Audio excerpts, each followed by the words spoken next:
How great is our God? Gaano ba kadakila ang ating Diyos na pinaglilingkuran, sinasandigan, pinagtitiwalaan. Muli isang magandang araw sa bawat isa. Tignan niyo po ang nasa inyong likuran. Maging yung mga malalayo po sa inyong upuan, titigan niyo sila. Kaway-kaway lang po. Maging po sa ating mga kapatid na nasa ibabaw, nasa ating balcony. Good morning sa bawat isa. Magandang umaga po. Maging po sa ating po mga kapatiran na ngayon po ay naka-online, hindi po natin kapiling ngayon face-to-face. Good morning, good morning, good morning. And precisely, kanina pa po, bago pa tayo bumangon, ay nag-good morning na tayo kay Jesus, sa ating Panginoon, sa ating Diyos. Amen po ba? Purihin ng Panginoon sa panibagong linggo na idinagdag niya sa buhay natin. We're so grateful again for God has given us another opportunity for us to worship God in spirit and in truth. Salamat sa Panginoon sa panibagong araw, panibagong lakas, panibagong biyaya na patuloy niya binibigay sa atin buhay. Amen po ba? Tayo po'y muling tumayo. Praise God. Kung meron po kayong dalang Biblia, I hope you have your Bible with you today.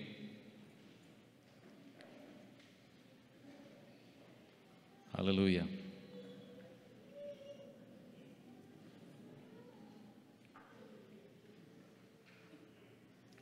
Makibukas po kayo sa akin, dyan po sa aklat po ng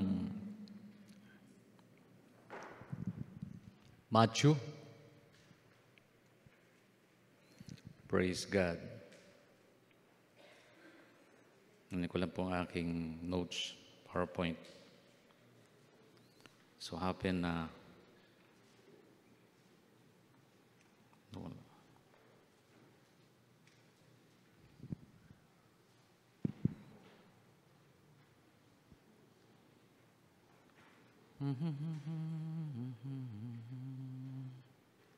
Chapter 17, verse 1 to 5.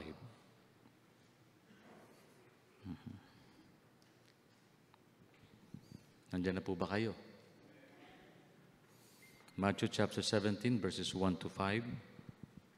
Ito po ang ating mababasa. And after 6 days, Jesus took with him Peter and James and John his brother, and led them up a high mountain by themselves. And he was transfigured before them, and his face shone like the sun, and his clothes become white as light. And behold, there appeared to them Moses and Elijah talking with him. And Peter said to Jesus, Lord, it is good that we are here. If you wish, I will make 3 tents here, one for you, one for Moses, and one for Elijah. He was still speaking when, behold, a bright cloud overshadowed them, and a voice from the cloud said, This is my beloved Son, with whom I am well pleased. Listen to him. Binigyan ko po ng dain yung huling pangungusap dyan, listen to him. Hallelujah. Shall we all bow our heads and let's pray again, ask God's provisions, guidance, and leading, habang patuloy po natin pinagbubulay-bulay ang kanyang salita. Tayo po'y magpasalamat sa Panginoon. Lahat po'y manalangin. Ito ang ating kalooban puso sa Diyos na napakabuti sa atin. Hallelujah. Hallelujah. Oh, great you are, O God. Dakila ka, O Diyos. Ama, karapat-dapat kang pasalamatan. Dakilain, kilalanin ang bawat isa sa amin. That you are a God indeed who is awesome in your character, loving in your holy presence, O God, embracing us with your love, kindness, and forgiveness. Salamat po, Diyos. Napakabuti mo. Salamat, Lord. Kami po'y kumikilos, gumagalaw, humihinga pa sa mga sandaling ito. And it because of your grace, O God, ikaw po ang dahilan, Panginoon, na napakabuti mo sa amin. Wala pong reason for us not to worship you. Wala pong dahilan upang hindi ka namin pasalamatan. O God, forgive us from all our mistakes, failures, flaws, shortcomings. Kung ano man po, Panginoon, namin nagawang pagkukulang, patawarin mo kami. Bigyan mo kami ng tagumpay sa araw na ito, ng kalooban mo maganap sa buhay ng bawat isa, maging sa ibang lingkod, O Lord. Give me strength as I render your word, O God, this morning. May your healing touch be upon each and every one of us. Your grace, love, and mercy embraces us. Lord, wag mong hayaan na uwi kaming malungkot, bagkos hayaan mong masaya kami, Panginoon, magdiriwang, magpupurit, magpapasalamat sa iyo. Napakabuti mo sa amin. Dalayan ko, Lord God, ang biyaya mo sa pamagitan po ng iyong salita na iyong pagbubulayan sa umagang ito. Lord, let your word, Lord, reveal to us your message, O God, by your Spirit. Lord, speak to us. We are willing to listen. Samahan mo kami, Panginoon, sa umagang ito. All the glory, honor belongs to you. Praises is yours. In Jesus' name we pray. Amen, amen, and amen. Salamat sa Panginoon. Kayo po'y makakapo in the presence of God. Hallelujah. Praise God.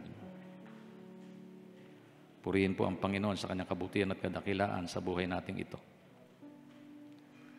Pinagmagatan ko po ang mensahe ng Panginoon ngayong umaga ng ganito. Are you listening to God? God is speaking. Are you listening? Ang Diyos po'y nagsasalita sa maraming pagkakataon. Tayo po ba'y nakikinig? Have you ever tried to make your fellow men listen to you? Sinubukan niyo na bang pilitin ang inyo pong kausap na makinig sa inyo? Sino po dito mga teacher, pakitaas ang kamay? Teacher, guro, by profession. Naranasan niyo po ba yun na meron kayo estudyante na sinabi mo, oy, makinig ka sandali. Tumigil naman siya, huminto sa pagsasalita, pero after 10 seconds, nagsalita ulit, nakipagdaldalan sa katabi niya. Diba? Tapos sinabi mo, listen. Tumingin sa sayo, nakinig, tuminto, but after 30 seconds, nagsalita na naman. Dinaldal na naman ang kanyang katabi. Wow. And after several times na iyo pong patigilin para huminto, para makinig, after 5 times, saka tumigil, nakinig, at sumunod. Wow. Very frustrating po yun sa teacher. Kung ganun po nangyayari, ang tanong ganito, sa Diyos kaya, would it be frustrating on the part of God kasi hindi tayo nakikinig kapag kasi nagsasalita sa ating buhay? Alam nyo, kadalasan madali hong dumaldal, madali magsalita, pero yung pakikinig, sometimes mahirap. Many times, it is a burden for us to listen, lalo na kapag hindi ka interesado sa iyong kausap. Naranasan niyo na po ba yun? Hindi ka interesado sa inyong kausap. Sa spiritual sense, hindi po kailanman nagkulang ang Diyos na kausapin tayo sa maraming pagkakataon. Sa taong ito, matatapos na po yung January, welcome February, Heart Month. Ang tanong pinakinggan ba natin ang tinig ng Diyos? Yung layunin po ba niyang nais mangyari sa buhay natin, yung po ba'y inalam natin? Sinunod natin, pinahalagahan natin. Sa mga nakalipas na panahon na ibinigay ng Diyos sa buhay natin, ang mga nagaganap po ba sa atin, yun po ba yung gusto ng Diyos na mangyari sa buhay natin? Nagtagumpay tayo sa maraming bagay, pero we fail to follow God because we fail to listen to His command. Sa Kanyang nayunin, utos, at hangarin sa buhay natin. Tulad po ng mga Israelita, nangyari po sa kanila yung bagay na yun. Sabi nga po ng Awit, chapter 81, verse 11 to 14, basahin natin. Sabi niya, but my people would not listen to me. May mga pagkakataon po, maging yung kanyang piniling bayan, hindi nakikinig sa kanya.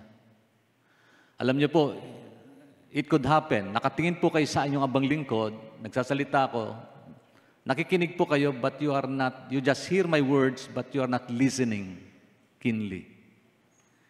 Iba po yung nakikinig, naririnig at nakikinig.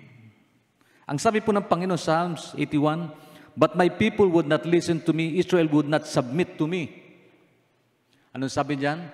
So I gave them over to their stubborn hearts to follow their own devices, sabi rito. Pinahintulutan pala ng Diyos mangyari yung gusto nating mangyari kapag hindi tayo nakinig sa Kanya. Ang sabi diyan sa talata, tingnan unawain niyo. But my people would not listen to me.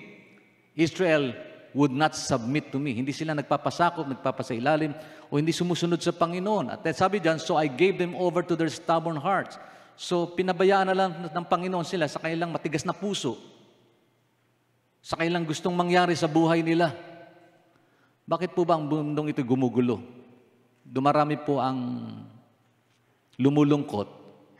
Layunin ba ng Diyos na ang buhay natin lumungkot? No, it's not. Hindi po ganun ang plano ng Diyos. Pero bakit ito may pagsubok, problema at suliranin tayong naranasan? Kadalasan po ang dahilan niyan, it's because we failed to listen to God's voice. Ang sabi po ng banal na kasulatan ng Panginoon, pumarito upang magkaroon tayo ng buhay at ang buhay na yung maging ganap at kasaya-saya. Promise ng Diyos yun. Pero ang tanong nangyayari po ba sa atin yun? Hindi. Kadalasan. Because we fail to listen. Ito pa sabi rito, if my people would only listen to me, if Israel would only follow my ways, how quickly I would subdue their enemies and turn my hands against their foes. Sabi rito. Ano daw, kung ang bayan daw niya, susunod sa kanya, makikinig sa kanya, at susundin siya, agad pong tutugunin ng Diyos ang kanilang kalagayan, iingatan sila, tutulungan sila. Ibig sabihin, nandiyan pala yung tulong ng Diyos, nakalaan lagi yan, at hindi po kailanman nagkukulang ang Diyos sa punto na yan. Ang problema lang, we fail to realize how important it is for us to listen first and do whatever God wants us to do. At ang failure po ng marami, nangyayaring gusto lang natin at hindi yung kalooban ng Diyos. Alam niyo, pwedeng ginagawa ko, bagamat tama, pero hindi pala ito pinagawa ng Diyos. Maraming successful sa mundong ito, ayon lang sa kailang layunin at hangarin, para naman sa Diyos ito But they fail to realize, hindi pala yun ang pinagagawa ng Diyos para sa kanila. Pwedeng mangyari yun. Hallelujah. Isa pong dahilan, ang nangyari po, kung bakit ayaw lang makinig sa Panginoon, sabi ng Lord, sige, bahala kayo. Kung ayaw nyo makinig sa akin, bahala kayo. Parang ganun ang konteksto nun. Ayaw nyo makinig, bahala kayo. Tingnan lang natin. At nangyari po sa 2 King, chapter, ito basahin natin, chapter 17, verse 14. Ito po ang sabi, they worship idols through the Lord, though the Lord had said, you shall not do this. Sabi rito, sumamba sila sa mga Diyos-Diyosan, bagamat sinabi ng Diyos sa kanila, hindi nyo dapat ginagawa yun. Ay, bakit nga po ba ginawa? Ayaw pala ng Diyos. Ang tigas ng ulo Sabi niya, katabi kapatid, mabuti ka pa. Nasunod ka. Bakit hindi nyo sabihin? Nasunod tayo sa ating kaloob. Sabi rin, the Lord wanted Israel and Judah through all these people, prophets and seers, turn from your evil ways. Gusto pala ng Diyos tumalikod sa kasalanan. Ang tao.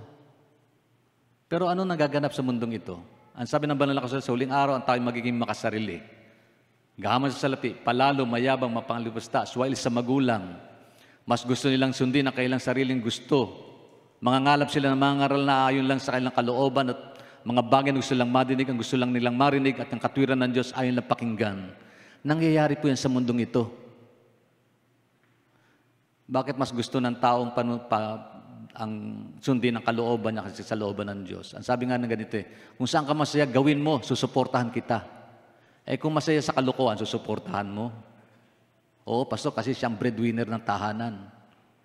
Dahil breadwinner, siya nagpapakain sa iyo, kahit maling ginagawa niya, okay lang ba sa atin? Tagumpay siya sa mundong ito, pero failure siya sa harapan ng Diyos because at the end of the day, it's not about us, it is not about you, it's not about your program, your plans in life, but it's about God because God is the owner of life. Sapagkat ang Diyos ang may-ari ng buhay, kaya dapat lang, tinatanong natin sa may-ari, Panginoon, ikaw may-ari ng buhay, ano ba gusto mo sa araw kong ito na idinagdag mo naman sa buhay ko? Di ba dapat ganon? But we fail to do that. Puri na lang Diyos, wala sa Caloocan Bethel ng ganon. Salamat sa amin. Amen. Praise God. Hallelujah. So, ano sabi po dyan? Tuloy natin. Observe my commands and increase in accordance with the entire law that I commanded your ancestor to obey and that I delivered to you through my servants and prophets. But they would not listen. Tingnan nyo, hindi pala nagkulang ang Diyos, paalalahanan sila sa pamamagitan ng mga taong ito na nagpahayag ng kabutiran at kabanalan ng Diyos. Kaya lang sabi sa verse 14, but they would not listen and were stiff-necked as their ancestors who did not trust in the Lord their God. By the way, Happy Bible Month nga po pala. Alam niyo po ba, Bible Month ang January? Kaya pinag-uusapan natin kahalagahan po ng salita ng Diyos. Bible Month kasi. Sabi, magbasa tayo ng Bible kasi Bible Month. Pagdating ng February, wala na. Kasi January lang daw kasi Bible Month lang ang January. So February to December, isang tabi na lang. Ang challenge ng ganito po hindi dahil sa tayo po nasa sa gawain, kaya dala natin ang Bible natin, nakikinig tayo, nagbabasa ng Biblia. Ang banal na kasulatan po yung love letter ng Diyos sa bawat isa. And it's up to you to decide whether personally, buksan mo ito, pagbulay-bulayan mo ito, nilay-nilayin mo, yakapin, unawain, sundin. At this is personal choice. Pagpili po yun pang sariling katwiran, pang sariling pagpapasya. Alam niyo po, ang Biblia po, malapit sa bawat isa sa atin. Sino po may cellphone? Ako po yung naniniwala sa cellphone niyo may Bible. Wala pong cellphone ako nakitang walang Bible. Kaya lang ang problema, we seldom open our Bible in our gadgets. But rather, we open always ang alin, yung mga messages ng mga taong sa paligid natin. Okay lang po kung yung binubuksan niyo, yung message na salita ng Diyos, binabasa natin, but seldom we do that. Wala na sa Caloocan Bethel, purihin ng Panginoon. Amen. Hallelujah. Praise God. Sa araw na ito, nais ko pong ipahayag po sa pamamagitan ng mensahe, paano ba nagsasalita ang Diyos sa atin? God speaks to us in so many ways. At pag gusto niyo pong malaman natin kung paano nagsasalita ang Diyos sa buhay natin, sa maraming pagkakataon. Okay. Una, i-communicate to us to direct revelations. Ito po yung ilang mga bagay. How does God communicate to us? To the history of men, ito po yung paraan ng Diyos kung paano niya itinakausap ang tao. Nung lumang tipan, ng panahon po ni Abraham, God spoke to Abraham by direct revelation. Yan. Ang sabi ng Diyos sa kanya, doon sa Revelation, Genesis chapter 12, verse 1, pasahin natin sa talatang ito. Slide lang, please. O yung mga nagko-control niyan, huwag kayong kukurap. Yan. Basa. Tingnan niyo po, kayo po magbasa. The Lord said to Abraham, leave your country, your people, and your father's household, and go to the land I will show you. Paano kinausap ng Diyos si Abraham? Kinausap niyang personal si Abraham. Nangusap siya, nagsalita ang Diyos. Wala pa pong Bible noon, no? Wala pa pong written Bible noon. God spoke in person to Abraham. In what way? Hindi ko binanggit ng banal na kasulatan kung sa anong paraan, pero nagsalita ang Diyos. God spoke directly to Abraham. And sabi, I will make you into a great nation and I will bless you. And I will make your name great and you will be a blessing to people. So yun ang pagsalita ng Diyos kay Abraham. So God spoke to Abraham. Directly ang usap ang Diyos kay Abraham sa punto na yan. Yan. Kanino pa? Kay Paul, lalo niyo kay Paul, sa Acts chapter 9. No, sa Acts chapter 9, ito po ating mababasa. Ang sabi, Saul pa ang pangalan bago naging Pablo. Jesus spoke to Saul while on the road to Damascus. The Bible says that Saul fell to the ground and heard a voice saying to him, Saul, Saul, why do you persecute me? Ang Kristo mismo, si Jesus mismo nagsalita sa kanya. Habang tinutugis niya mga Kristiyano doon sa daan ng Damascus para usigin sila, persecute sila, patayin sila. Siya ang mastermind sa pagpatay kay Stephen. Take note of that. Tinutugis ng mga Kristiyano, habang siya nakasakay sa kabayo, nahulog siya, nakita siya na napakatinding liwanag, nahulog siya. At nagsalita si Jesus Christ sa kanya, sabi, Saul, Saul, why do you persecute? Saul, Saul, bakit mo ko inuusig? Personal na nakinausap ng Diyos si Saul. So in that sense, nangungusap ang Diyos sa iba't ibang kaparaanan. Isa pang example, The Lord spoke through prophets, mga propeta. Parang nagba-Bible study tayo ng sandali para maintindihan natin kung paano nagsasalita ang Diyos.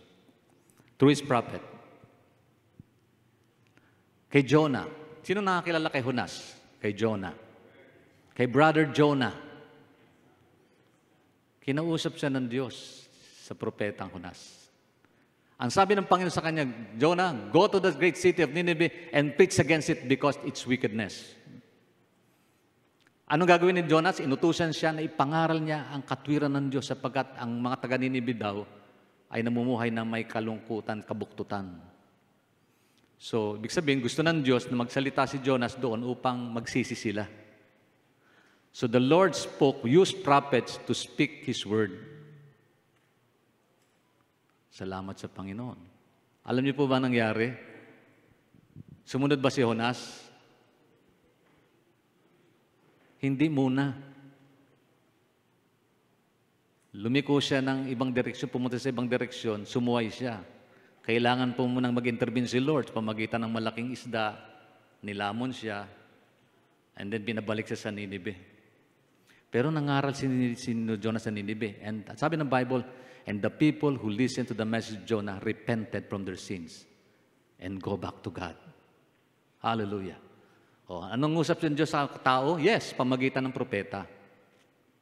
Hosea, also the prophet, the Lord spoke to him. Sabi, and we read in Hosea chapter 1 verse 1, the Lord began to speak through Hosea, who was a prophet to the northern kingdom of Israel. Ito po ilan lamang ang verses, pinapakita lang natin kung paano ba nangungusap ang Diyos noon sa mga propeta. Direkta, upang ipahayag ang kanyang salita. Ano pa? Another slides. Ayan. God spoke through angels. Asan si Sister Angel? May assignment sila ngayon, mag-asawa. Na-assign sila sa isang church ngayon. Angels. Yan. Sino dito mukhang anghel? Mukha lang. God spoke through angels. Doon sa Luke, sa kalagayan, click lang ng click, anak. Luke chapter 1, verse 26-38, we read that God sent an angel, Gabriel, to Nazareth to tell Mary that she was going to give birth to a son and that she was to name him Jesus. Sa verse 31, ang sabi, and you will conceive, give birth to a son, and you will call him Jesus. Sinong kumausap kay Maria sa pagkakataon na yon? Ang angel Gabriel. So the Lord spoke His message to people through an angel. Ayan, hindi ko po alam kung may angel po kayong nangungusap sa inyo. Sabi ng isang anghel, mangupit ka. Mangopya ka, mandaya ka, manloko ka, manlamang ka. Ibang anghel ho yun. Debilito po ang tawag doon. Hindi po angelito, debilito. Okay, another word. Nga tanong nga ganito, in the New Testament, in our times, paano naman nagsasalita ang Diyos sa buhay natin? Paano siya nagsasalita? Una, sa pamamagitan ng kanyang salita, sa banal na kasulatan, through His Word. Okay? Slides. Huwag nyo na i-focus sa akin, doon na lang sa kasi ang focus naman natin diyan. Today, the Lord communicated to us primarily through His Word. Lahat na may Bible, pakitaas po. Sino po sa inyo binasa ito bago pumunta rito? Pastor, kaya nga ako dala-dala kasi dito ko babasahin ang Biblia. Alam niyo po, ito pa sabi ng Joshua chapter 1 verse 7. Ang ganda sinabi rito. Be strong and be courageous, sabi ng Diyos kay Joshua. Magpakalakas ka at magpakatapang ka. Be careful to obey all the laws my servant Moses gave you. Do not turn from it to the right or to the left, that you may be successful wherever you go. Tingnan nyo. Gusto ng Diyos magtagumpay tayo saan man tayo pumunta, ano man ating gagawin. Kaya lang, ang sabi dyan, huwag nyo kayong aalis po at liliko at talayo sa katwiran ng Diyos pamagitan ng kanyang salita. Tuloy natin. Do not let this book of the law depart from your mouth. Pag sila depart from your mouth, dati binabasa natin. Maganda po habang kayo nagbabasa, nilalakasan nyo para madinig. Bakit? Habang nagsasalita kayo, nadidinig ng tenga, di po ba? Ano sabi ng Bible? Faith comes by hearing. Faith comes by, ang pananampalataya din nagsisimula sa dumarating sa pamagitan ng pakikinig ng salita ng Diyos. Alam mo, marami po nagbabasa, hindi nila pinakinggan ang binabasa nila. Kaya tingnan nyo, in my mouth, meditate on it day and night so that you may be careful to do everything written in it. Then you will be prosperous and successful. Gusto lang natin maging prosperous at maging successful, but we fail to realize meron palang susi ang Diyos para mangyari ito sa buhay natin. And the key is to what?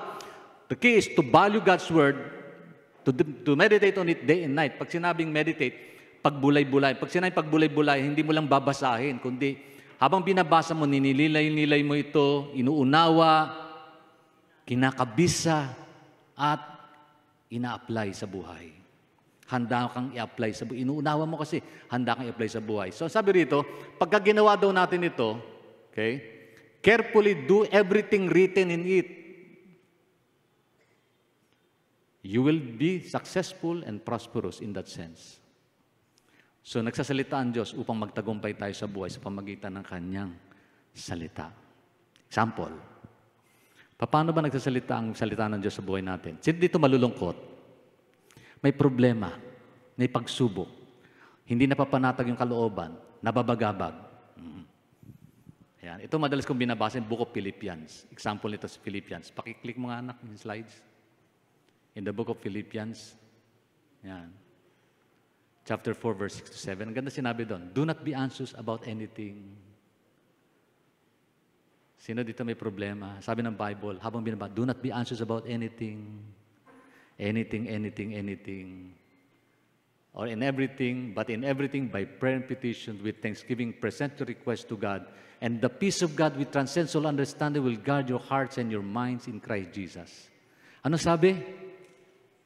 Yung peace of God, na hindi daw kayang unawain ng isip ng tao, ang siyang maggagabay, mag-iingat sa ating puso't kalooban sa pamagitan ni Kristo. Kaya sabi nun, huwag daw tayo magalumihan, huwag tayo mamroblema, huwag tayo maging anxious. Pag sinabing anxious, nababagabag sa anumang bagay. But in everything, everybody say everything. Ano sabi riyan? But in everything, by prayer and petition, with thanksgiving in our heart, ihayag daw natin sa Diyos yung ating mga pangailangan. At kapag ginawa daw natin to, ang kapayapaan ng Diyos ang siyang mag-iingat sa puso't buhay natin. Hello? See? Ang gandang basahin, di po ba?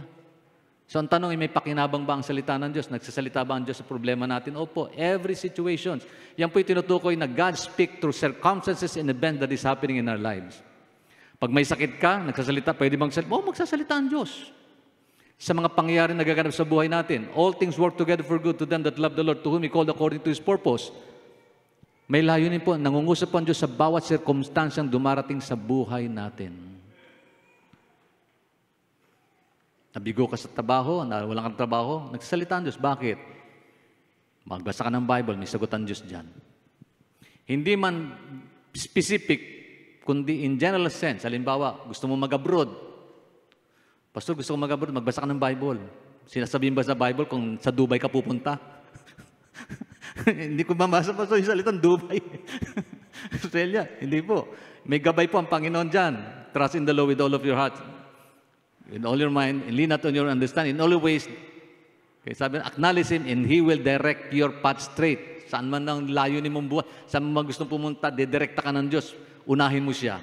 May gabay ang Panginoon, nagsasalita ang Diyos. Nagsasalita po ba ang Panginoon sa atin? Yes, pamagitan po ng Kanyang salita. Ang problema po, kadalasan ang pinakikinggan natin, yung payo ng iba na wala sa salita ng Diyos at lihis sa katwiran ng Panginoon. At yun ang sinusunod ng marami. Ayun ang malungkot. Hindi na ang Diyos nagsasalita noon. Iba na. At alam mo sa mundong ito, ang dami pong source of information. Click mo lang sa Google eh. Who is God? Ang daming sagot dyan. I-click mo lang sa Google yung tanong mo, may sagot sila eh. Pero ang Bible, mayroon ba sagot ang Diyos? Meron po ang sagot ng Panginoon sa pamagitan ng Kanyang salita. Through His Word, God speak to us. Amen. At hindi lang yun, ito maganda.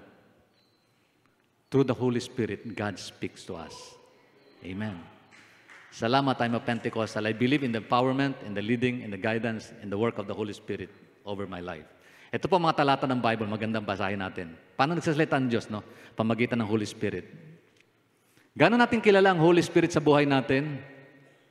Seldom we acknowledge the presence of the Holy Spirit sa buhay natin. Pero andyan po lagi yan. Tingnan natin. Next slide please, anak. Sige lang, pindot lang. The Lord communicate to us at times through the Holy Spirit. Ang sabi ng John 16 verse 8, ano sabi ron? When He comes, tumutukoy po ito sa Holy Spirit, ang Paraklete. He will convict the world of guilt in regard to sin and righteousness and judgment. Tingnan nyo, bakit pag nagkamali ang isang Kristiyano o kung ang isang tao, nakukonvict siya, nagkaroon siya ng guilty feeling? Role pala ng Holy Spirit yun, nagsasalita ang Holy Spirit sa pamagitan ng pag-udyok sa atin, oy masama yan. Ano sabi doon? When He comes, He will convict the world of guilt in regards to sin and righteousness in judgment. Ang sabi pa rito, when He, the Spirit of truth, comes, He will guide you into all truths. Ano doon sabi dito? Pag dumating daw ang Holy Spirit, gagabayin niya tayo sa lahat ng katotohanan. Ano ba yung katotohanan? Ang sabi ng John 17:17, your word is truth. Ang salita mo yung katotohanan. Kaya tingnan yung role ng Holy Spirit. Ang role ng Holy Spirit, dinedirekta ka niya saan?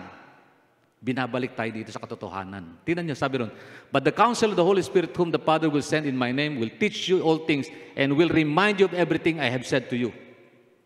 Ano sabi ng Panginoon? Pag dumating daw Holy Spirit, sabi niyo, padadala ng Ama sa pangalan ko, sabi ni Jesus, ituturo niya sa atin ang lahat ng bagay, at sabi rito, at ipapaalala sa atin lahat ng bagay tinuro ng Panginoon. Ang tanong ganito, saan natin mababasa at makikita yung turo ni Kristo? Sa Bible.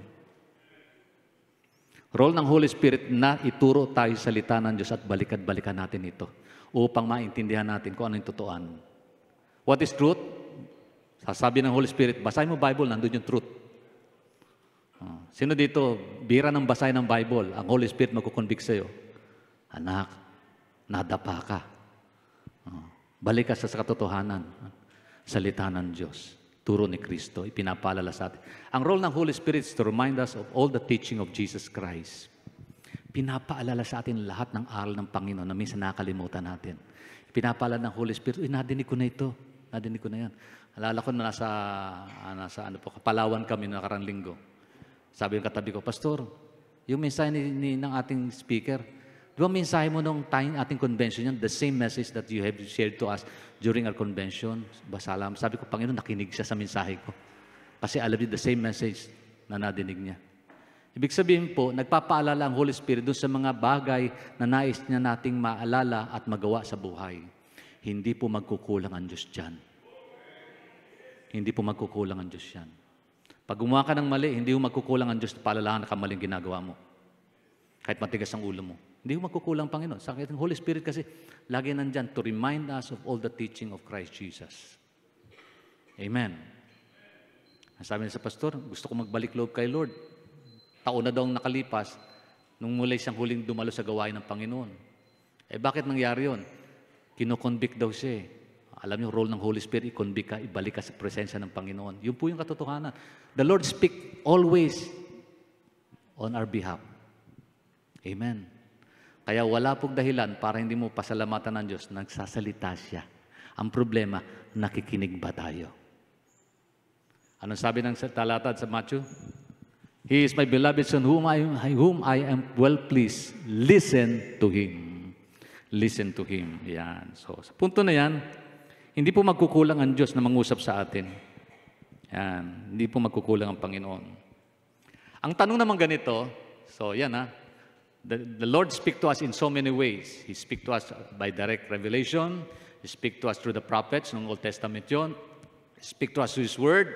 He speak to us through circumstances and events that is happening in our lives. He speak to us through the power of the Holy Spirit, the presence of the Holy Spirit. Ngayon, tanong ganito, hindi pala nagkukulang mangusap sa Diyos. Ang tanong nakikinig ba tayo? What kind of listener are we? Anong klaseng tagapakinig tayo sa mensahe ng Diyos? Pag-usapan natin ito. When God speaks, do you listen? Siguro naman. Siguro naman. Ito po yung iba't ibang klase ng listener. And I hope, i-check natin ating puso. What kind of listener are we? when the message of God is shared to us. Hallelujah. Una, yung passive listener. Ano ba yung passive listener? Passive listener does not come to church or to the Bible to hear what God has says to say. Ang passive listener daw, dumadalo sa gawain, nagbabasa ng Biblia, pero hindi niya layuning unawain at pakinggan ito. It is not his desire to listen. They just want to attend. Wala niyan sa Caloocan Bethel. Salamat sa tatlong. Hello, ulitin ko. Wala niyan sa Caloocan Bethel. Hallelujah. For example, the passive listener comes into church service or Bible study and never gives a second thought to what God is saying to him, to the teaching and guidelines that God has laid upon them. Ano ibig sabihin nun? Sino po sa inyo ang nandito nung linggo? Amen. Ano po yung message ni Lord nung linggo? Nakalimutan na. Okay, medyo, kasi Pastor, 7 days ago yun eh. Medyo agahan natin ng konti. Kaya yung distansya. Sino sa inyo dumalo ng Bible study online? Wala. Nandun kayo eh. Kuya at Kuya Bon, nandun ang ilan sa inyo eh. Ano yung topic? Oh, di ba? Obedience. Obedience. Salamat. Obedience is better than sacrifice. Ganon din po eh. How can we be able to obey God if we do not know what God wants us to do? Kung hindi natin alam kung anong gusto ng Diyos na pagawin natin, sa paano paraan? Alamin natin ano ba sinasabi ng Diyos sa atin sa Kanyang salita. So passive listener, yung bang wala lang, dumaan yung mensahe pero nadinig pero hindi nagkaroon ng buhay. Yan. I know for a fact that some people who come here on Sundays are not Christians. Hindi pa niya tinatanggap si Lord. May mga pagkakataon po na meron pong dumadalo sa gawain na hindi pa nila kilala si Jesus. Pero once you open up doors of opportunity for them to accept the Lord, lumalapit, tinatanggap ang Panginoon. Salamat. Alam niyo, ang Diyos lagi pong may mensahe about this sa atin. The message of the Lord is clearly for all of us. Maliwanag po ito para sa atin. Hindi mo man kailangan ngayon, maaaring sa darating na araw, kailangan mo ito. Pero pahalagahan natin sapagkat ang salita ng Diyos hindi babalik ng walang kabuluhan. Lagi po itong may dalang mensahe para sa ating lahat. Sa mga nanghihina, para palakasin. Sa mga nalulungkot, para sumaya. Sa mga nagkasala, para patawarin. Sa mga naliligaw ng landas, para ituwid ng Panginoon. Para sa mga problema, para tugunin. Sa mga may karamdaman, para pagalingin. Ang Diyos po hindi magkukulang na ipahayag yung kanyang layunin sa buhay nating lahat. But the problem is, baka naman passive listener tayo. Alam nyo, ano ba ang sabi ng Panginoon? Ano ba mangyayari kung hindi natin papahalagan salita ng Diyos? Ito po, may warning si Lord dyan eh. Ang sabi po dito sa 2 Thessalonians chapter 1 verse 8. Ano sabi dyan? I will punish those who do not know God and do not obey the gospel of our Lord Jesus. Parurusahan pala ng Panginoon. Ang hindi po daw kumikilala sa Diyos at hindi sumusunod sa mabuting balita ni Kristo. Ano ba mabuting balita?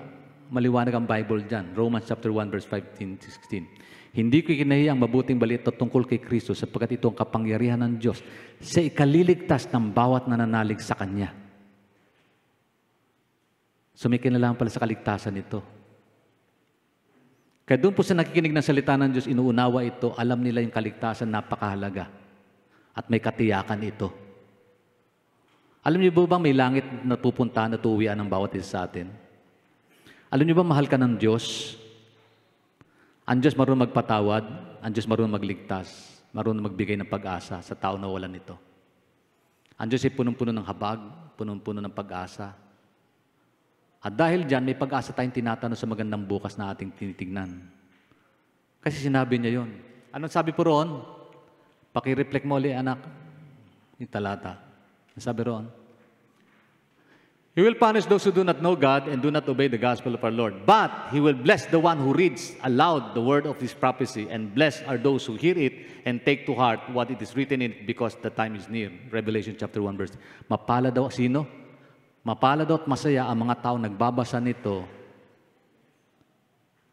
nakikinig, at tinalagay sa kanilang puso ang mga katagan ng Panginoon. Kailang buhay. Blessed daw pala.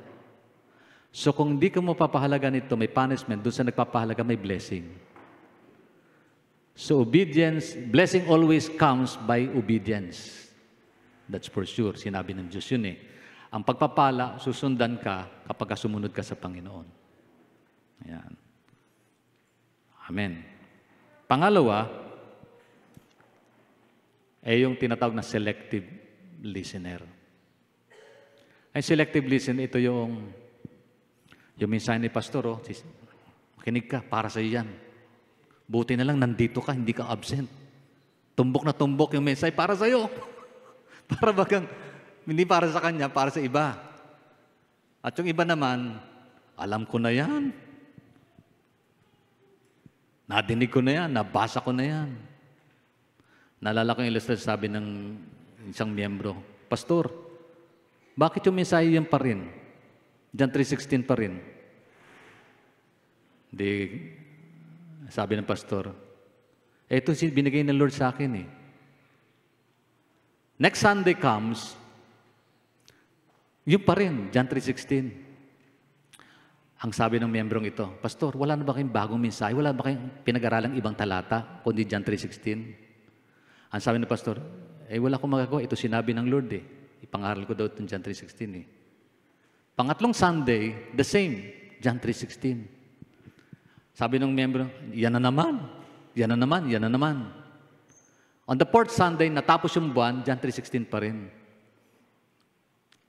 Ang sabi niya, Pastor, aalis na po, lilipat na ako sa ibang church. Bakit? Doon kasi may John chapter 4 na sila.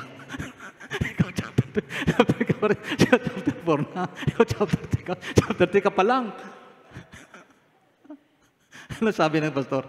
Ito sabi ni Lord eh. Ito sabi niya na. Ikaw tanong ko, naintindihan mo ba John 3:16? Oo naman, for God so loved the world that He gave His only begotten. Pinabisa niya. Ang tanong ganito, yung asawa mo, nanay mo, kapingin mo, kasama na ba sa church? Hindi pa. O, John 3:16 pa rin. Sa habang panahon, ikapangangal ko, bakit? Hindi mo naintindihan yung mensahe na kapaloob sa pag-ibig ng Diyos na gusto niyang maligtas ang lahat.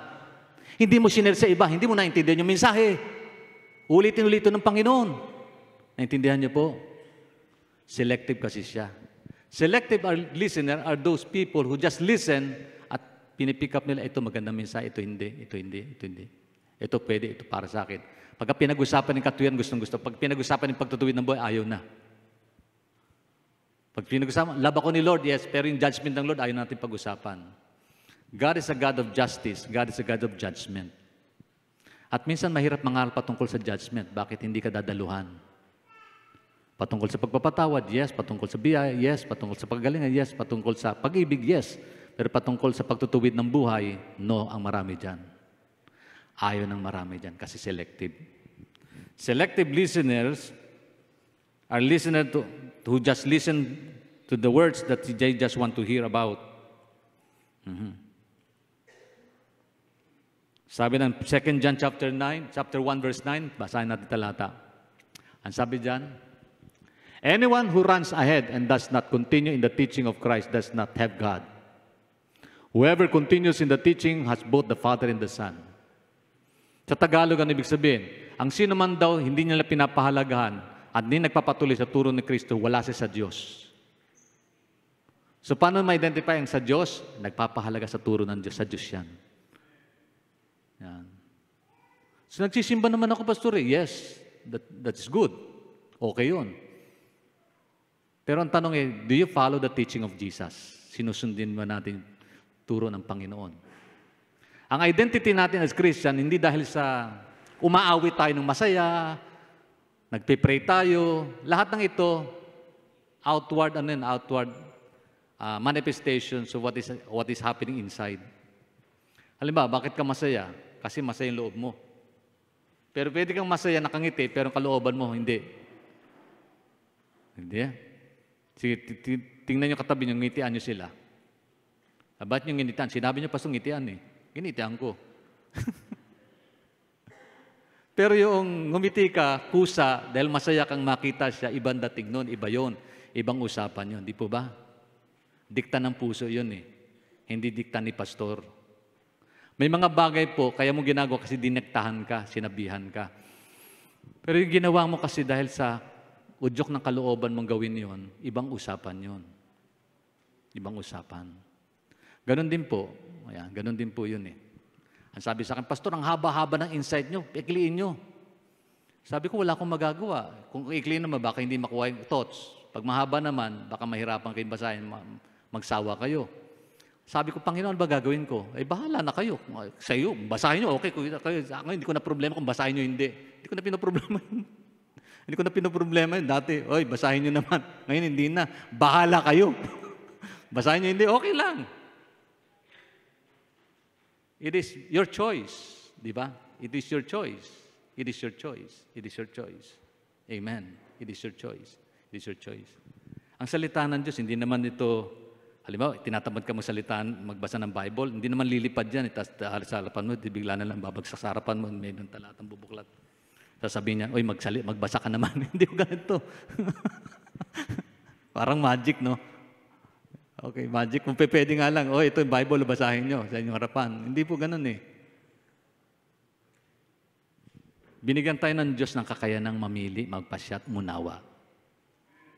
God has given us wisdom, free will, understanding, choices to be made in this world. Mahalaga po yun. Para pag-aaralan natin ang salita ng Diyos sa buhay natin. Pahalaga natin ito. So, are we selective listener? Ito yung pangatlo, yung aggressive and purposeful listener. Ito, yan. Aggressive and purposeful. Ano ba naman to? Ano ba yan? Ano ba yung aggressive and purposeful listener? The aggressive listeners come seeking to hear diligently what God has to say. Ito yung talagang hinahangad niya. Hinahanap niya. Inaalam niya anong gusto ng Diyos na madinig ko upang ito'y maintindihan ko at magawa ko sa buhay ko. Yun po yung sinasabi na aggressive and purposeful listener. They listen because they want answer to life's questions. Ano ba yung life's questions? Mahalaga mamaya, pag-usapan natin life's questions, important questions in life. Yan. Purposeful listener. The aggressive listener comes to church or Bible study with all ears and wants to hear, regardless of what God says. Ano man yung mensahe ng Panginoon, pinakikinggan nila ito, tinatanggap nila. Yun po yung aggressive and purposeful listener. Panginoon, salamat po para sa akin yung mensahe na yun. Lord, tinutuwid mo pala buhay ko. Salamat, Panginoon, napalakas ako. Salamat, Lord, tinuwid mo ko. Salamat, Lord, sa mensahe mo para sa akin yun. Oh, Lord. Ito yung Biyernes pa lamang, Linggo pa lamang, Sabado pa lang, handa na yung kanilang isusuot para sa Sunday worship. Bakit? Kasi may date sila kay Jesus. Sasabihin, Lord, salamat po. Pinipare ko ang heart ko, Panginoon. Kasi ano man ang message mo, para sa akin yun, Lord. Para sa akin yun. Para sa akin yun. Hindi yung linggo na naman, si pastor na naman magsasalita, wala na bang iba? Kahit hindi po ako magsalita. Pero salita na Diyos, pakinggan mo, dapat meron kang enthusiasm na pakinggan yun. Enthusiasm, kasi enthusiasm, kagalakan. Enthusiastic ka na pakinggan ito. Bakit? Isa po sa sign ng tunay na nagmamahal. Sino po dito in love? In love? Wala. In love. Yan. May taas na kamay, dalawa pa. In love. Yan. Lahat po na ikakasal sa araw, sa darating na pakita sa kamay. Yay! Bakit? Taas mo. In love ka ba? Ayun, in love. May characteristic pong in love eh. Una, ang tao nagmamahal, meron pong fellowship dyan. Hindi pwedeng mahal mo, tas ayaw mo makausap. Alam mo, mahal kita, pero pwede ba? Huwag kang umarap sa akin, ayaw kitang makita. Hindi pwede yun. Mahal mo kasi gusto mo siyang makausap. Di po ba? Kasi in love ka. Pangalawa, kapag ka mahal mo, enthusiastic ka. Masaya ka. Hindi yung Ikaw lalaki, na mahal mo ba si babae, tatanggapin mo siya sa iyong buhay bilang kabiyak, sa hirap ginawa. Ha? Buti na lang, wala pa po ako nakakasal na gano'n ang reaksyon. Ikaw babae, ha? Tinatanggap mo ba ito? Iniisip ko pa, Pastor. Wala pong gano'n. Buti na lang, wala pa. Ikaw lalaki, gano'n din. Hindi pa ako tapos magsalita. Opo, opo, opo, opo. So may enthusiasm. May enthusiasm. Ang tanong ganito, patungkol sa Diyos at sa Kanyang salita, how enthusiastic we are. Listen, reading God's Word. At ito'y unawain. Depende yan sa kalagayan ng puso natin ngayon. 2024 na. Yes, there's no questions about loving God. Alam ko mahal natin ang Diyos, pero gaano natin kamahal siya? Gaano kainit yung pag-ibig na yan? Gaano tayo ka-flame, keep the fire burning? Gaano ka-ningas? Inflame tayo sa paglilingkod, inflame tayo sa gawain, pero inflame ba tayo sa heart natin patungkol sa pagpapahalaga natin sa salita ng Diyos? At sundin ito sa buhay natin. Katunayan, mayroon pong magandang verse yan sa Book of Acts. Slide please. Ito, basahin natin.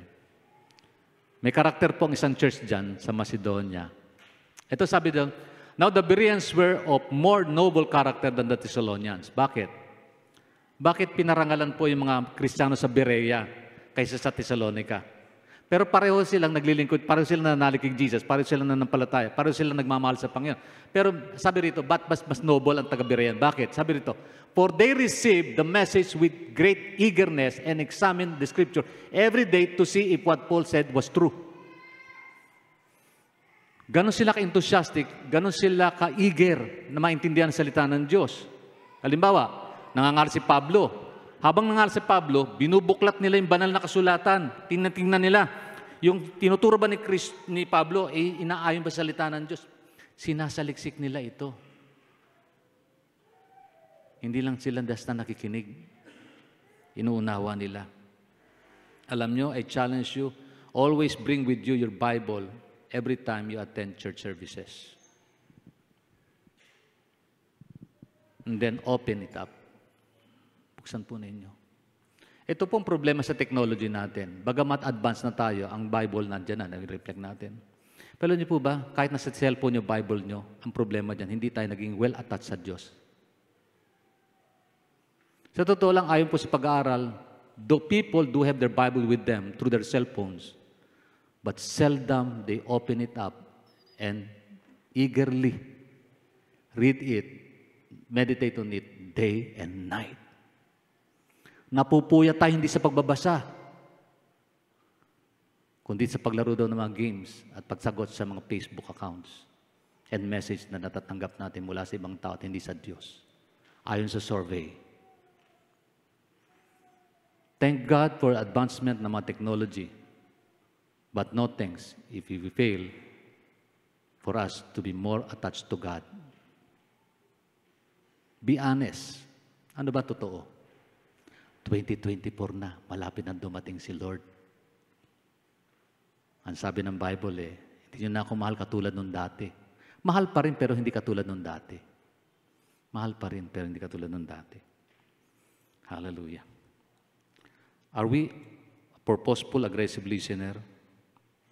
Ang sabi ng Matthew 7:24, therefore, everyone who has heard these words of mine and put them into practice like a wise man who built his house on the rock. Ano sabi ng Bible? Wise men who build his house upon the rock. Ang mga tao daw na nakikinig at sinasagawa ang bagay na inyo. Ito. Listening is just an initial issues ng pagpapahalaga sa salita ng Diyos. Parang nagbasa ka, at binasa mo, inunawa mo, at hindi po natatapos doon, ina-apply ito sa buhay. Kaya, ang tanong kamusta na ating Facebook? Ang Facebook kasi, dyan yung pinopost yung magagandang bagay nangyari sa buhay natin, di ba? Sino dito may mga Facebook account?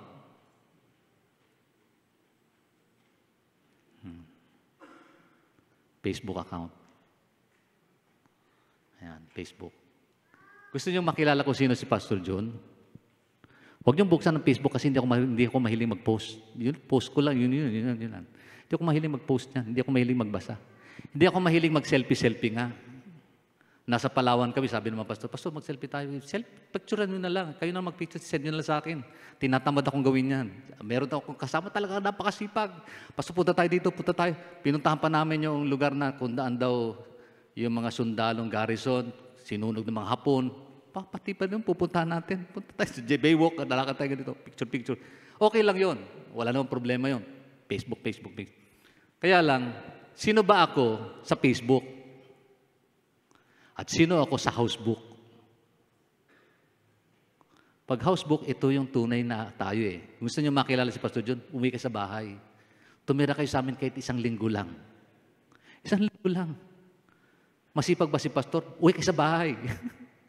Mabait ba si Pastor? Uwi kayo sa bahay. 1 linggo makikilala.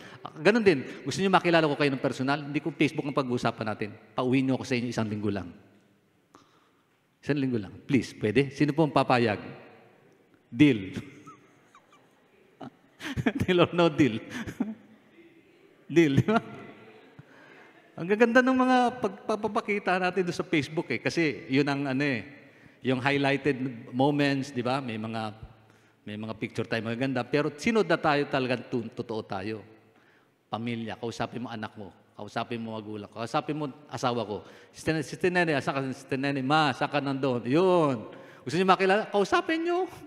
Suhulan niyo si Tinene para masabi niyo totoo sino si Pastor John.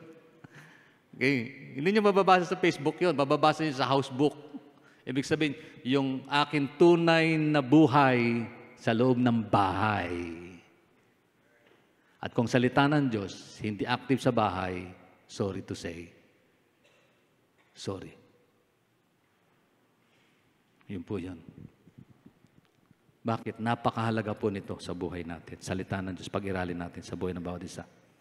Hindi ko sinabing perfect ang aking pong buhay, perfect ang aking pamilya. No, we're not. But because of the grace of God, and we're so grateful, salita ng Diyos kayo rin naggamagabay sa bawat isa. In moments of failures, may mga pagkukulang kami, may mga pagbagsak, may kainaan, may pagkukulang, may pagkakamali, may pagkakasala. Pero salamat sapagkat ang salita ng Diyos nagagabay yan. Ang Holy Spirit gumagabay, nagbibigay ng guilt yan. Nak, mali yan. Hingi ka ng tawad. Yes, Lord. Tama ba ito? Ito yan. Bakit ito? Pinagpapala ka na pang. Bakit? Sinunod mo siya eh. Sinunod mo siya. Hindi po sinungaling ang Diyos sa kanyang salita. Amen. And as I wind up with this, ito po yung ilang mga slides. Next slides. Salalay ko lang sa slides. Hindi na ako magbabasa ng aking notes. Sige po. Tuloy natin.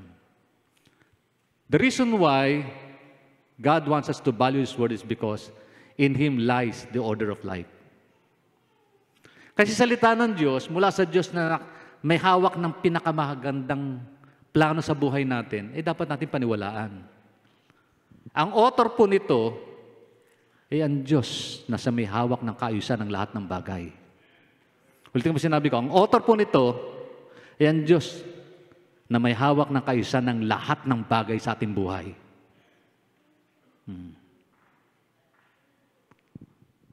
Ito po ang tinatawag na owner's manual.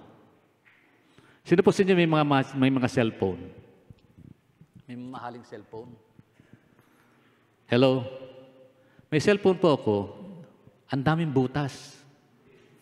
Alam ko, may butas na 3, may butas na ito, may butas sa gitna. Ano ba ito?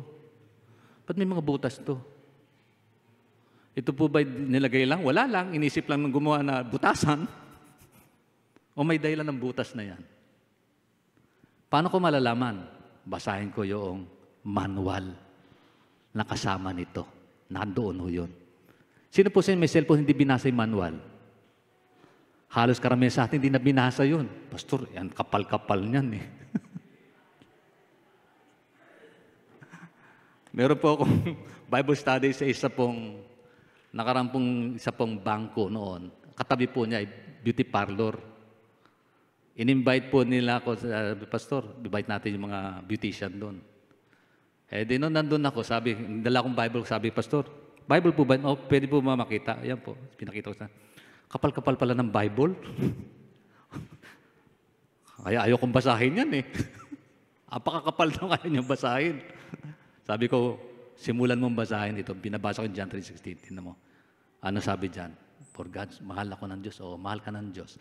At kung babasahin mo po ba yan, makita mo yung kabuuan ng pag-ibig ng Diyos para sa iyo. Sabi, Pastor, sige lang, sisikapin ko. Kaya lang, ang kapal eh. Parang encyclopedia pala yung Bible. Sabi ko, hindi. Sino po sa inyo nabasa ng Bible mula Genesis hanggang Revelation? Wala. Salamat. Ito sa kamay.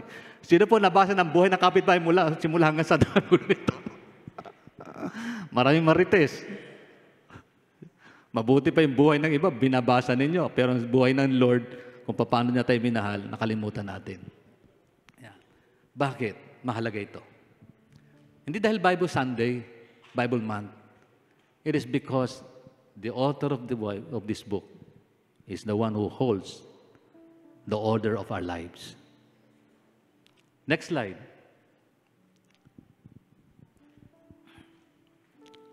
Ang sabi po ng Acts chapter 17, balik na anak, nandun pa rin yun. Magkikita nyo? Pindot lang ng slides. May malaki niyan eh. Acts 17:28. Pindutin mo lang yung slides mo. Next slides. Next slide. Ayan, next slides. Next. Sige lang. Babalikan natin na mamaya. Sige lang.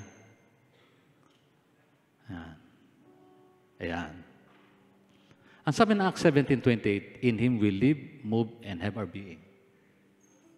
Sino daw? Ang Diyos daw, sa Kanya nakasalalay ang ating pong buhay. Kung bakit ka gumagalaw, dahil sa Kanya. Kung bakit ka huminga, dahil sa Kanya. Kung bakit ka kumikilos, dahil sa Kanya. Kung bakit ka may araw na pinabagong ibinigay ng Diyos sa iyo, dahil sa Kanya. Hindi ho dahil sa atin. Lahat ng mga nag-aaral dito, pakitaas ng kamay. Malibang i-focus nyo sa Diyos ang pag-aaral nyo, ano man tagumpay nyo, baliwala yan. Lahat ng may mga negosyo, pakitaas ng kamay. Wala. Kahit anong negosyo yan. Kung yan tagumpay ng negosyo nyo, kung wala ang Diyos, baliwala lahat yan. Anything we do without God is meaningless. Bakit? Sapagkat in Him we live, in Him we move, in Him we have our being. Pwedeng patigilin ng Diyos. Kung paano ang mic nito na tumigil.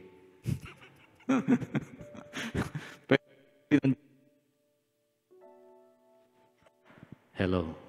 Pwedeng patigilin ng Diyos yan. Pero bakit tayo gumagal kumikilos? Hindi dahil magaling tayo, marunong tayo, makapangyarihan. It's because of the grace of God who holds our lives. His word is so important kasi salita ito ng Diyos na may hawak ng buhay. Balik mo natin kapatid, yung una. Balik mo sa pinakauna, yung identity in Christ. Sige pa. Balik lang na. Yan, identity in Christ. Mahalaga ito, makilala natin eh. We are so engrossed in gaining achievement to be successful in every endeavor we are in. Sino bang ayaw nun? Sa negosyo gusto natin magtagumpay. Sa buhay gusto natin magtagumpay. Sa pag-aasawa, pagkakapamilya, gusto natin magtagumpay. Bilang tatay, gusto ko magtagumpay. Bilang asawang lalaki, sa aking kabiyak, gusto ko magtagumpay. Sa pagpapaso, gusto ko magtagumpay. Pero napakahalaga yung identity ko in Christ. Anong dahilan kung bakit gusto ko magtagumpay? Para sumikat ako, marunong ako, magaling ako? Hindi. Hindi po dapat yun. Dapat lagi kong inuugnay, Lord, Ikaw ang dahilan. Ano man ang layon mo, mangyari po ito. Kung yung pangalan ko may pastor sa umpisa at reverend sa umpisa nito, it's not because of me. I'm not worthy to be called reverend. I'm not worthy to be called pastor. No one among us are righteous, no, not even one. Walang matuwid, wala ni isa. Pero by the grace of God, by mercy and His calling, kaya tayo nandito. Wala po kami pagmamalaki. At gayon din ang bawat isa sa atin. Kundi ang Diyos. At napakalang i-identify ko sarili ko sa Kanya. At tayo sa salita ng Panginoon, pakislide lang, anak. Ano sabi doon sa talata? Ang sabi ni Paul, next slide ng identity in Christ. Ang sabi sa Galatians, napako ako sa krus kasama ni Kristo, gayon man ako ay nabubuhay. Ngunit hindi na ako nabubuhay, kundi si Kristo na nabubuhay sa akin. Sabi ni Paul, si Kristo na nabubuhay sa kanya, hindi na siya. In-identify niya ang buhay niya kay Kristo sapagkat life without Him is meaningless. Ano mang plano meron tayo kung wala si Kristo, baliwala yan. Alam niyo, marami pong tagumpay sa mundong ito, but failure in God. Not knowing na ang Diyos pa lang dapat mauna sa buhay natin. Sabi dito, ang buhay na ikinabubuhay ko ngayon sa laman, ay kinabubuhay ko sa pananampalataya sa anak ng Diyos, na siyang umibig sa akin at nagbigay ng kanyang sarili para sa akin.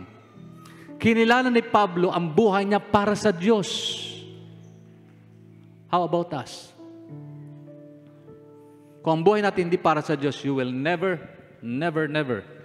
think about reading His Word. Giving time, importance to it. Sino dito nakatanggap ng love letter? Noon yun, kasi ngayon wala nang love letter. Love message na lang. Love you, marry you, see you, bye-bye, tapos. Kaya relasyon ngayon napakaikli. Marry me. Yes, we. Yes, message na lang. Sino nakatanggap po ng love letter? Noong mga lumang panahon, tinitiklop pa yan. May tiklop yan, ba? Sino ngayon ang love letter hanggang ngayon nakatago pa rin sa kanila pong pinapahalaga si Sino? Natatawa yung mga magulang natin, meron pa rin yan. Sa bahay, meron pa rin akong love letter kay Sino. Nakatago pa rin ata yung ama. Nakatago na, o sinunog na natin. See? Love letter ng Diyos. Once we identify ourselves to God, hindi mo sasandabi ito. Once si Lord ang pinapasok mo sa puso mo, papahalagan mo kanyang salita. Identity natin kasi nakaugnay sa Kanya. Amen? Pangalawa, yung reason for living. Next slide. Reason for living. Anong dahilan bakit ako nandito? Para lang ba mangaral? Para maging pastor? Well, kayo po, bakit kayo nabubuhay? Anong dahilan? Para lang sumikip ang digdig na ito? Para i-absorb lahat ng hangin sa mundong ito? Para kainin yung mga resources? Para sumikip ang digdig na ito? Ilang populasyon ng mundo? How many billions we are already in this world? Current? Nasa 8 billion na tayo. 8 billion. And you know, by 2030 daw, the largest population in the world is not China. India. Ilang billion? 1 billion people. Sumisikip na nga ang daigdig. Pero ang tanong anong reason kung bakit may buhay? We must ask God, the author of life. Next slide. Ano sabi? Because in Him we live and move and have our being. In Him, in God, in Jesus. Next slide. Ang sabi sa Colossians 1:15-17, the Son is the image of the invisible God, the firstborn over all creations. For in Him all things were created. Lahat ng bagay daw nilikha in Him, sa pamagitan niya. Sabi dito, tingnan nyo, titigan nyo pa yung verse na ito. For in Him all things were created, things in heaven and on earth, visible and invisible, whether thrones or powers or rulers or authorities, all things had been created through Him and for Him. Malinaw ang Bible dyan. Ako nilikha ng Diyos para sa Kanya at dahil sa Kanya.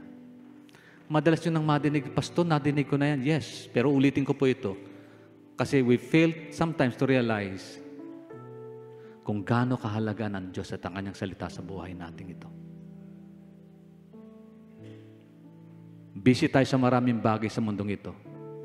Pero we fail to understand and realize na ito'y para sa Diyos dapat lahat. Ano sabi diyan? He is before all things and in Him all things hold together. Ang ganda na sinabi sa verse 17. Because He is before all things and in Him all things hold together. Sa Tagalog, sa Kanyang mga kamay nakasalalay ang kayusan ng lahat ng bagay.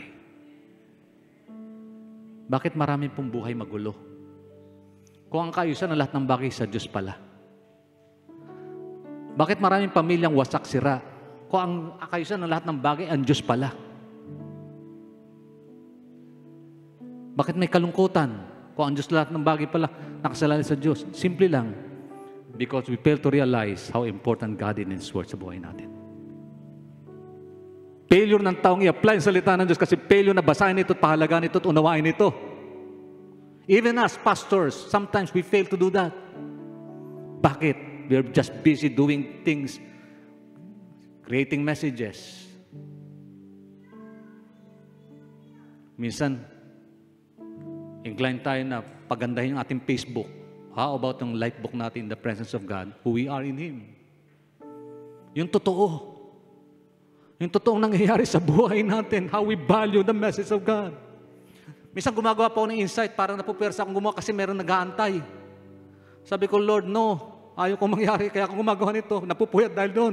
Lord, I want to clarify everything, Lord. Dapat ito'y tao sa puso ko. At ito'y buhay para sa akin. Nabasa niyo po ba yung message ko kanina? Sa insight tungkol sa pagpapahalaga ng salita ng Diyos. God's Word. How we value the Word of God. Listening to Him, to this message. As I wind up, tuloy niyo pa, slides next. And we know that in all things God works for good to those who love Him, who have been called according to His purpose. Ang ganda na sinabi in Romans 8:28, that in all things God works for the good. Nino, na mga nagmamahal sa Kanya. How we love the Lord. Do we love Him so much? Do we love Him deeply? How can we be able to prove that we love God? By loving His Word. Ang taong nagmamahal, inaantay niya yung tinig ng kanyang minamahal. At hindi siya magmimiss doon sa bagay na yun. Lastly, next slide. Road to take. Araw-araw, meron tayong ginagawa sa buhay. Meron tayong pagpapasyang ginagawa. Meron tayong daan dinadaanan. Hello? Kahapon nga, habang bumabayahe sila, Sister Nene at si Jarvis, siya driver niya. Inalam ko. Kasi inayaan ko na siya mag-drive from here to Quezon. Hatid mo na mama mo. Minsan hindi ko na magawa, hatid siya. Kasi naging driver. Tapos minumamit ako, sana kayo. Bilang tatay, di ba? Sana kayo. Ano nangyari? Kasi concern ako kung makakauwi sila, makakabalik. Pag nag-bag down yung sasakyan, concern ko yun. Ako may problema. Sana kayo, nasa Skyway na po. Tapos bakit siya nagtahan dumaan? Kasi doon daw si tinuturo na ng ways. Hindi mo lang diniretso yan. Bamakan lang si Sip. Diretso na dito. So, ibig sabihin, meron siyang dinaanan. So, inisip ko lang, Lord, bahala na po kayo. Kasi may mga way talaga na hindi namin gusto mangyari, pero gusto mong gawin ito. Gusto mong gawin ito. Sabi ko, matraffic dyan, maraming truck dyan, anak. Anyway, kaya naman yun. Kasi nakarating na siya nung bumalik. So, by him alone. Kasi kadalasan kasama nila ako. At ako pagkasama ako, alam ko, sangkatutak na sermon niya pag nagmamaneho. Tatay kasi, di? Alam mo, naintindihan niyo? Tatay kasi. Tatay. Sabi mo sa kapatid mo, tatay kasi. Yan. Tatay natin. Isip ko, ang Diyos din ba makulit katulad ng mga tatay dito sa lupa? Sabi ng Bible, siya daw ang Diyos na pinahintulan ng mga ama dito sa lupa. Road to take. Ano ba yung daan na dapat natin daanan? As I wind up, ang salita ng Diyos is a roadmap ng buhay natin. Roadmap po ito. Sa mga young people, gusto niyong magkaroon ng mabuting asawa? Basahin niyo Bible. Kausapin niyo si Lord. Why? Good partners comes from God. Hello? Lahat po naniniwala na magsabi ng praise the Lord. Lahat na nagsisisi na pangasawa niya, hindi yung katwiran ng Diyos. Magsabi ng hallelujah.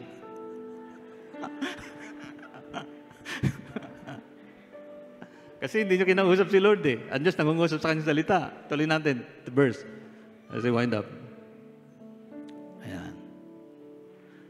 Trust the Lord with all your heart. Ito. Unawain po natin ito. Tingnan nyo. Trust, puso daw dapat. Lean not on your understanding. Huwag daw tayo mga sarili nating pag-unawa. In all your ways, pag sinabing all, ways, daan, plano, pangarap, layunin, gawain, isubmit daw natin sa Diyos. At anong gagawin daw niya pagka sinabit natin? and He will make your path straight. Itatama niya yung landas natin sa buhay. Sabi ni Jesus, sabi ng Diyos yun. So ang tanong, are we taking the right road? Naglalakbay ba tayo? Is our journey? Are we traveling on the right path of life? Anong sagot? Yun na bang live slides ko?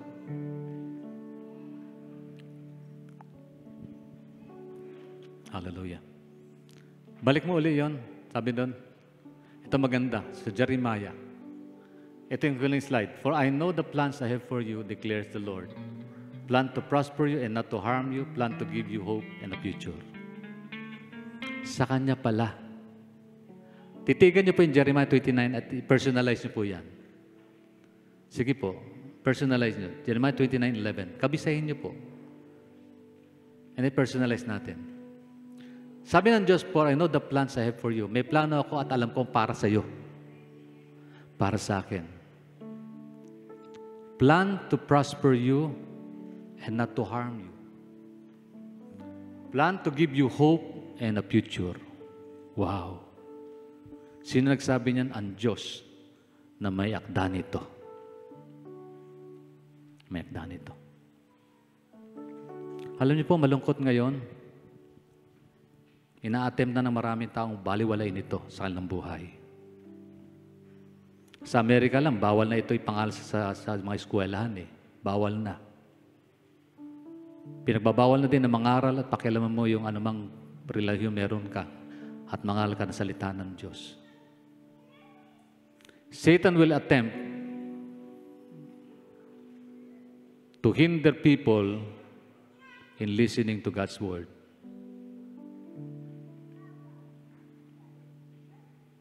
Langit at lupa lilipas, subalit salita ng Diyos mananatili magpakailanman. Ang tanong, how are we with regards to valuing the value of God's word sa buhay natin? Tayo po nakakaalam ng ating tunay na kalagayan. What is in our heart? Do we value God's word? Do we treasure it more than any wealth in this world? Tayo pong lahat ay tumayo. Pasalamat sa Panginoon.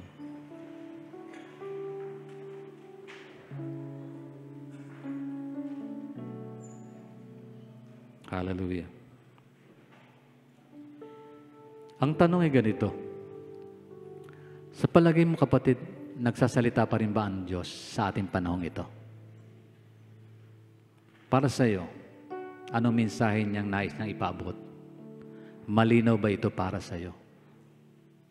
Ang ginagawa mo ba, ito ba yung nais ng Diyos na gawin mo?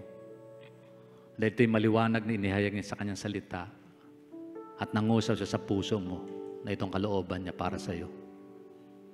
O ito'y dahil lang sa gusto mo mangyari para lang sa iyo at pinilit mo lang kasi itong gusto mo. Kinikilala ba natin ang Diyos ang may-ari ng buhay kong ito at hindi tayo? At tama lang na isalalay ko ang buhay ko sa Diyos na siyang may-ari nito.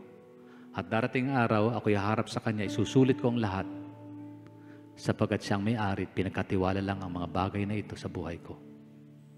How do we value God's Word? How do we treasure His messages? Personally, para sa atin. Tayo pong lahat ay manalangin. Panginoon, salamat po sa opportunity na minsan pa, Lord, ay balin ko din nakapag-share, Lord, ng salita. Lord, by your strength, we are healed.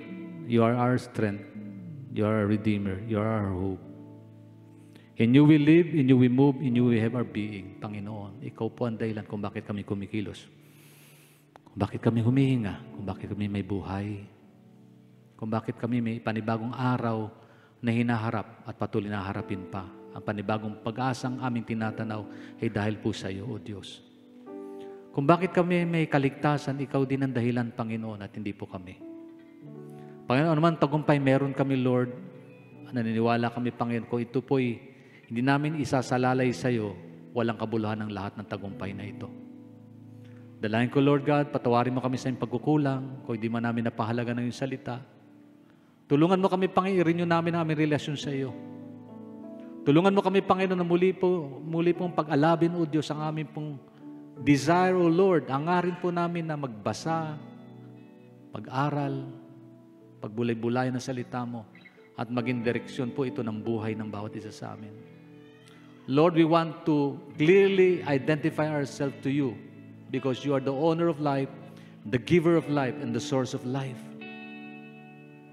Lord, salamat po sa kaligtasan. Salamat sa pag-asa. Salamat sa buhay. At gayon din, Lord, ikaw rin po ang source ng aming pong kalakasan at katugunan sa lahat ng aming mga pangailangan.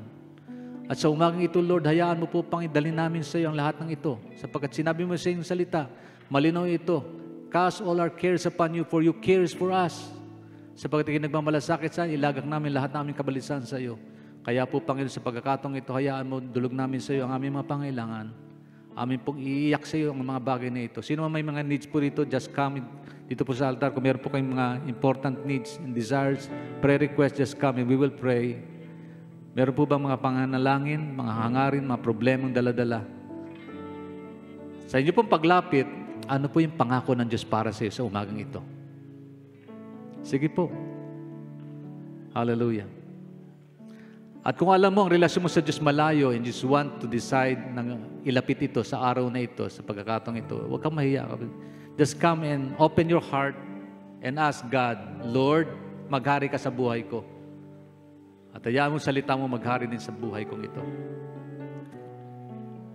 Hallelujah. Naniniwala po ba kayo? Ang Diyos ay tumutugon ng panalangin. Mahal ka ng Diyos, kapatid. Anong sabi doon? Don't be anxious about anything, but in everything, through prayer, supplication, with thanksgiving in your heart. Ano sabi doon? Give your desire to God through prayer, at ibibigay ng Diyos sa iyo ang lahat ng pangailangan. And the peace of God that transcends all understanding will guard our hearts and mind through Christ Jesus. Hallelujah. Sige po. Lahat po may mga problema, mga kahilingan, lapit lang. Iyak niyo sa Panginoon, kausapin niyo ang Diyos. Hindi po malayo ang Panginoon. Hindi po malayo. And ask God's provisions, promises, to take hold of it. Hawakan mo po ang pangako ng Diyos. Hallelujah. Glory be to God. Glory be to Jesus. Hallelujah. Praise God in the name of Jesus. Salamat, Panginoon.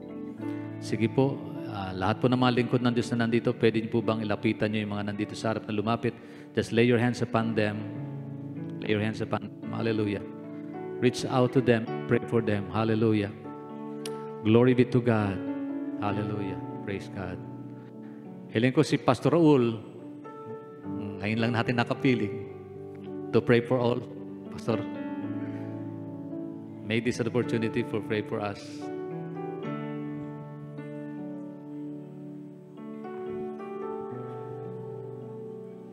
Hallelujah. Tayo po'y manalangin. O dakilang Diyos, aming Ama sa langit, tunay na mabuti ka sa lahat. Tunay na ang iyong pag-ibig ay walang hanggan at dakila. At yan ay nararamdaman namin, nararanasan namin sa araw. Salamat po, Panginoon, dahil hindi ka nagkukulang sa amin. Sa pamamagitan ng iyong salita, sa pamamagitan ng iyong banal na Espiritu, lagi mo kaming pinapaalalahanan. Panginoon, narito sa iyong harapan ang iyong mga anak. Nagsusumamo at lumalapit, humihingi ng iyong habag, pag-ibig, talinga, at pag-aaruga mo, Panginoon. Alam namin, O Diyos, na nakikita mo at nararamdaman mo ang lahat ng aming pinagdaraanan. Hindi lingid sa iyo, Panginoon, ang lahat ng aming pong nararanasan sa buhay.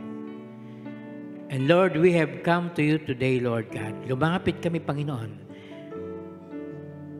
Dahil meron kaming mga individual na pangangailangan. At maaaring ang iba ay nagpapasalamat. Maaaring ang iba, Panginoon, ay nagagalak sa kanilang puso dahil sa mga pagpapalang binibigay mo. Pero marami rito, Panginoon, ang lumapit dahil meron silang nais idulog sa iyo, O Diyos. At dahil Ikaw ang Diyos na makapangyarihan sa lahat, Ikaw ang Diyos na buhay, naniniwala kami, Panginoon, na meron kang gagawing maganda sa buhay ng bawat isa.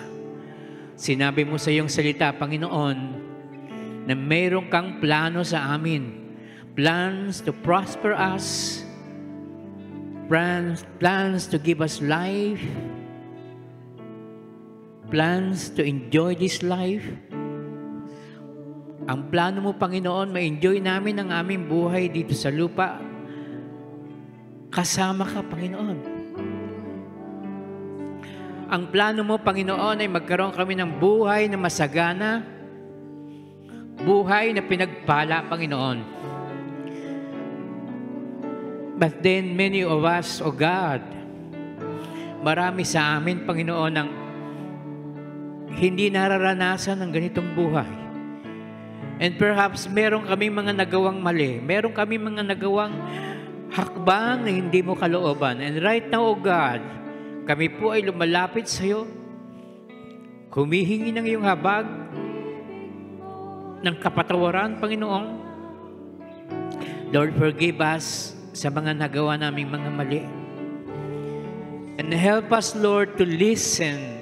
Makinig kami, Panginoon, sa iyong salita. Makinig kami, Panginoon, sa mga pangako mo at sa pangungusap ng banal na Espiritu. And Lord, we pray, pagpalain mo, Panginoon, ng bawat isa sa amin, Panginoon.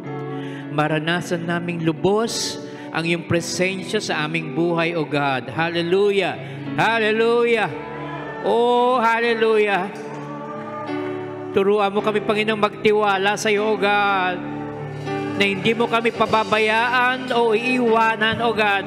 O Diyos na makapangyarihan sa lahat, dakila ka, Panginoon, dakila ka, O Diyos. Tanggapin nawa, Panginoon, ng bawat isa ang iyong himala sa kanilang buhay, sa kanilang mga mahal sa buhay, sa kanilang pamilya, Panginoon, sa anumang bagay na meron silang pangailangan, O God. Ikaw po ang magkaloob sa pangyarihan, Panginoon. We pray that you will bless each and every one, O God. Hallelujah. Teach us, O Lord, to be humble before you. Turuan mo kaming magpakumbaba sa iyo, Panginoon, at patuloy na magtiwala. Hallelujah, hallelujah. Purihin ka, O Diyos. We praise your holy name, O God. Come on, church. Pasalamatan natin, Panginoon, at patuloy siyang purihin. Hallelujah, hallelujah. Purihin ka, O Diyos. Hallelujah, hallelujah.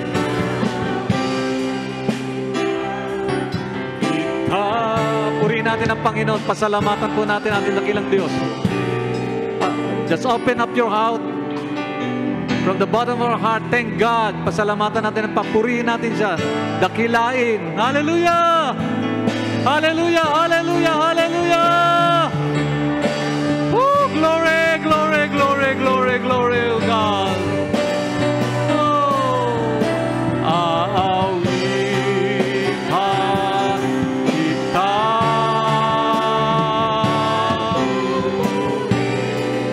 Hallelujah, hallelujah, hallelujah, hallelujah. Indeed, Father God, we're so grateful. We're so thankful for your goodness, for your greatness, oh God. Hallelujah. You're awesome. You're great. You're worthy to be praised, worthy to be thanked. Oh, salamat po, Panginoon. Hallelujah. Awitan kita at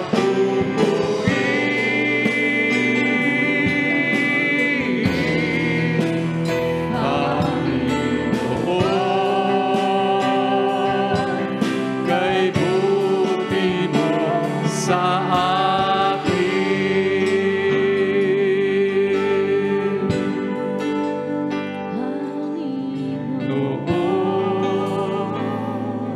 Jesus.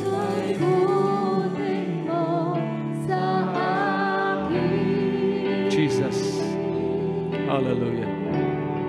Hallelujah. Thank you, God. Thank you, Lord. Thank you, Jesus.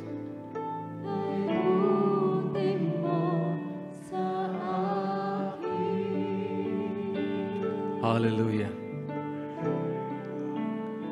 Hallelujah. Panginoon, marami pong salamat sa iyong pagyakap sa bawat isa. Salamat sa katugunan, kagalingan, salamat sa biyaya, pagpapalat, kaligtasan, Panginoon. Salamat po sa iyong salita. Salamat, salamat, salamat.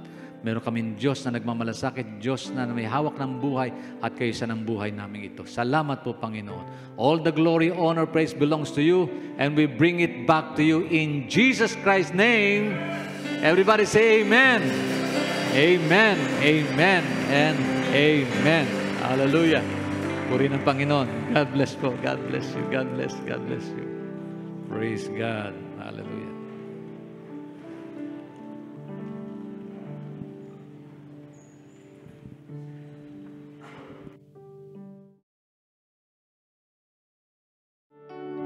Hallelujah. Sige po, pasalamatan po natin ang Panginoon. Bukas po natin ating mga bibig. Purihan po natin ang Diyos na buhay, magpakailan pa man, tapat siya. Hallelujah, Panginoon, maraming salamat po. Thank you, Lord God, for your message, your revelation, Lord God, for us. Panginoon, tulungan niyo po kami to remain in you, Lord God, to remain on your word, Lord God. Listen to your word, Lord. Lord, sa amin po nga, pag-uwi, dala-dala po namin ang iyong mensahe. Remind us, Lord God, to prioritize your word in our hearts, in our minds, Lord God. Direct us, Lord God, with your power of your Holy Spirit within us, Lord God. Manguna ka, Panginoon. Maghari ka sa aming pamilya, sa aming buhay, Panginoon. May we consider you always in our life. Hallelujah. Salamat po, Lord God, for everything that you will do and done into our lives. May your presence be revealed every day in our life, Lord God. Hallelujah. Salamat po, Panginoon. May we bring back all the glory and the honor and all the praises to you alone, Lord God. Ikaw po, Panginoon, ang maitaas sa aming buhay. Thank you, Lord.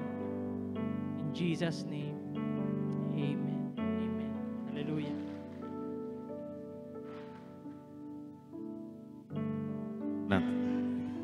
Tapos po natin mga kamay sa Panginoon. Hallelujah. Sa ating pong patuloy na paglilingkod, pamumuhay sa mundong ito, at maging po sa ating pansamantalang paghiwalay, taglayin at tanggapin ang bawat isa sa ating basbas ng pag-ibig ng Diyos Ama, biyaya at pagliligtas ng Diyos Anak, at ang patuloy na pagkipisan, kaaliwan at patnubay ng Diyos Espiritu Santo, sumaating lahat ngayon at magpakailanman.